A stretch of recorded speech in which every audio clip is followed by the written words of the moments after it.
اس کے بعد تحریک انصاف کے ٹویٹر سے بھی میں نے آپ سے عرض کیا شیئر ہو رہا ہے، دیگر جگہوں سے بھی اس پر خواجہ سعد رفیق اور خواجہ محمد آصف سمیت مختلف صحافیوں نے اس پر اپنے رد عمل کا بھی اظہار کیا ہے۔ خواجہ سعد رفیق نے ٹویٹر پر یہ کہا ہے، مولانا آپ کے تازہ سیاسی خیالات اور رویے سے سخت اختلاف کے وجود ذاتی تعلق کے باعث احتراماً میں نے کبھی آپ کے خلاف بات کی نہ سنی، آپ کا بیان حقائق منافی اور بلا تحقیق و ثبوت ہے، وضاحت درکار ہو تو میں حاضر ہو کر پیش کر سکتا ہوں، آپ سے غلط بیانی کی گئی ہے۔ اب اس میں باقاعدہ انہوں نے نون لیگ کا ویسے نام نہیں لیا، میں آپ کو وہ جملے سنوا دیتا ہوں، خود سعد رفیق صاحب نے یہی والے جملے جو ہیں وہ شیئر کیے ہیں، وہ میں آپ کے سامنے رکھتا ہوں جناب، یہ دیکھیے گا، یہ سنیں آپ۔ کس طرح انسانوں کو خریدا گیا اور کس طرح خرید کے ایک دھوکے سے حکومت بنائی گئی، کیا یہ اللہ کے سامنے کھڑے ہو سکتے ہیں؟ آپ یہ سوچئے کہ مولانا طارق جمیل صاحب کہہ رہے ہیں کس طرح انسانوں کو خریدا گیا، کس طرح سے یہ حکومت کھڑی کی گئی، اور یہ کیا اللہ کے سامنے کھڑے ہو سکتے ہیں؟ آگے جملے سنیے۔ اللہ کے نبی کے سامنے کھڑے ہو سکتے ہیں؟ کم بختو، میں نے تو اولاد ذبح کروا دی اور تم چند ٹکوں پہ تم نے 22 کروڑ عوام کو ذلیل و خوار کر کے رکھ دیا۔ اب آپ یہ دیکھیے، یہ ان کے جملے ہیں جناب۔ اب اس پر خواجہ آصف صاحب نے بھی سید عمران شفقت صاحب کی جو ٹویٹ ہے اس کو ری ٹویٹ کیا ہے، جس میں سید عمران شفقت صاحب کہتے ہیں جی مولانا یہ بات فیصل وڑائچ صاحب کی موجودگی میں ٹیلنگز کے ساتھ گفتگو کرتے ہوئے بھی کہی تھی، مگر تب ان سے یہ کہا گیا کہ پیسے لینے کا محض الزام ہے جو ابھی ثابت نہیں ہوا، تو مولانا نے فوراً کہا کہ اس بات کو کاٹ دیں، یہ آن ایئر نہ جائے۔ اچھا، میں اس میں ایک اور چیز عرض کر دوں کہ یہ پہلے بھی ہمارے تاریخ میں ہو چکا ہے کہ لوگوں نے قرآن پر حلف کیا کہ ہم نے پیسے نہیں لیے، اور اس کے بعد ان کی ویڈیو سامنے آئی کروڑوں روپیہ لیتے ہوئے آئی۔ اب ہمارے یہاں ہوتا ہے کہ ایسے جیسے توبہ نعوذ باللہ، ہم اللہ رب العزت کو بھی دھوکہ دینے کی کوشش کرتے ہیں۔ اللہ کو کون دھوکہ دے سکتا ہے کہ جی میں نے تو یہ حلف دیا ہی نہیں کہ 4 کروڑ لیا، میں نے تو کہا ہے کہ میں نے 3 کروڑ نہیں لیا، یا میں نے 4 کروڑ نہیں لیا اور لیا تو 3 کروڑ ہے۔ تو اس طرح سے یعنی جملوں کا ہیر پھیر کر کے تو یہ انہوں نے بھی کیا، اور پھر عمران خان صاحب نے پاکستان کی تاریخ میں پہلی دفعہ ہوا کہ MP جو بکے تھے سینیٹ کے الیکشن میں ان کو پھر پارٹی سے نکالا تھا۔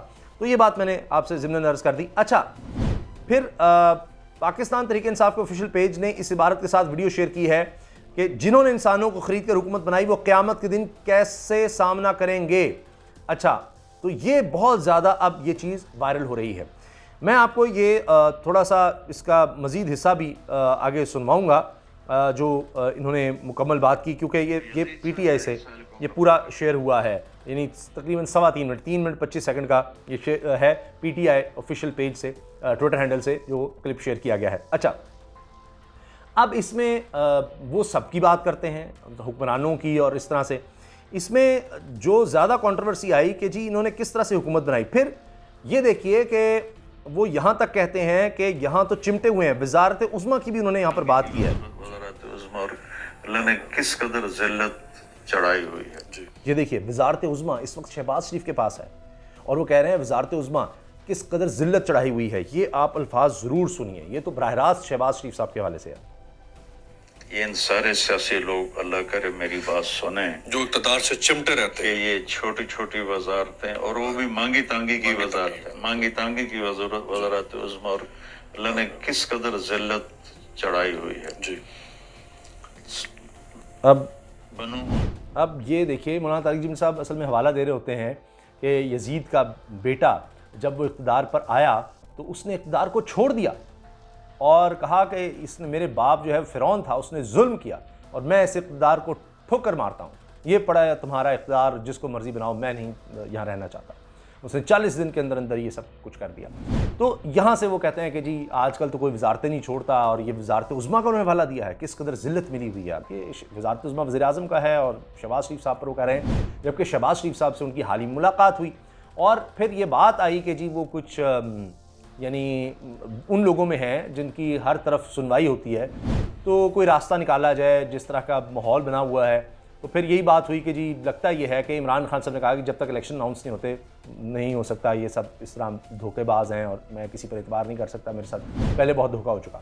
تو اس وقت بھی مولانا طارق جمیل صاحب جب ملاقات عمران خان صاحب سے کرنے والے تھے، اور اسی دن اعجاز الحق صاحب کی ملاقات ہوئی تھی اور اہم حلقوں کا پیغام بھی عمران خان صاحب تک پہنچایا گیا تھا، تو اس وقت بھی یہ چیز سامنے آ رہی تھی کہ کوئی معاملات طے کرنے کی بات ہو رہی ہے. اچھا, مولانا صاحب نے وہاں پر میڈیا سے بات کی تھی عمران خان صاحب سے ملاقات سے پہلے, اور کہا یہ تھا کہ مہنگائی کے حوالے سے سوال ہوا تو انہوں نے کہا کہ قوم استغفار کرے, اور میں حکمرانوں سے کہنا چاہتا ہوں, سیاستدانوں سے, کہ اس کو کبڈی کا اکھاڑا نہ بنائیں ملک کو, اور یہ کہ اتنی مہنگائی ہو گئی ہے, اتنی تباہی ہو گئی ہے, لوگ بددعائیں دے رہے ہیں, تو کچھ جو حکمران ہیں وہ سوچیں.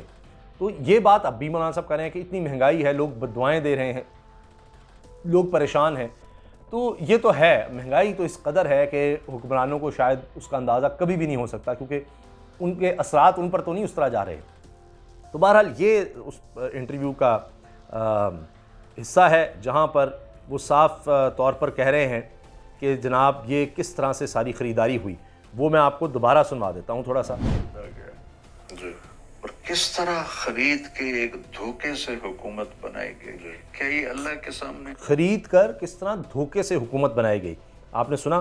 تو یہ وہ بات کر رہے ہیں, اور آخر میں پھر وہ مزید حکمرانوں کا حوالہ دیتے ہیں.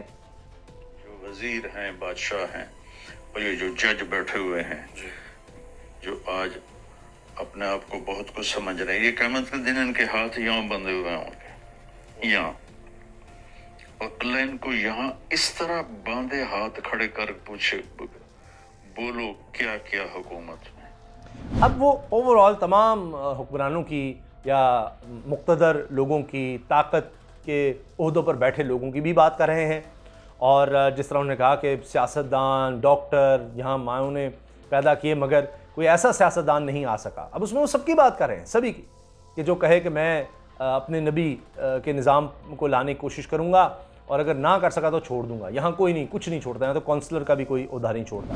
تو یہ ساری بات ہے. لیکن اس سے اب اس وقت پی ڈی ایم ہل چکی ہے کہ مولانا طارق جمیل نے کیا کہہ دیا, اور بڑی شدید تنقید ہو رہی ہے. جبکہ میں آپ سے عرض کر چکا ہوں کہ وہ شریف خاندان کی بہت قریب ہیں, اور میں نے اس کا ایک حوالہ صرف دیا. کئی ملاقاتیں کی ہیں, کئی اہم مواقع پر مولانا طارق جمیل صاحب سے انہوں نے ملاقاتیں بھی کیں, بہت کچھ ان سے کہا بھی, بہت کچھ پھر اندر کی کہانیاں ہیں.